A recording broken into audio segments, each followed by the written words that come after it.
तो गाइस, क्या आप भी अपनी वीडियो में साउंड इफेक्ट लगाना चाहते हैं और अपनी वीडियो को इंगेजिंग बनाना चाहते हैं एंड आपको अगर नहीं पता कि कॉपीराइट फ्री साउंड इफेक्ट कहां से डाउनलोड करें, तो साउंड इफेक्ट तो कई सारी वेबसाइट पर आपको अवेलेबल मिल जाएंगे, लेकिन उनमें से बहुत सारे पेड एंड कुछ में आपके चैनल पर स्ट्राइक आने का खतरा है। तो इस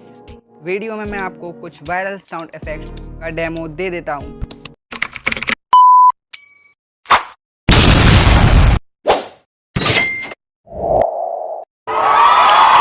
एंड अगर आपको साउंड इफेक्ट डाउनलोड करने हैं तो डिस्क्रिप्शन में आपको गूगल ड्राइव का लिंक मिल जाएगा, वहाँ से आप बहुत सारे साउंड इफेक्ट्स डाउनलोड कर सकते हैं।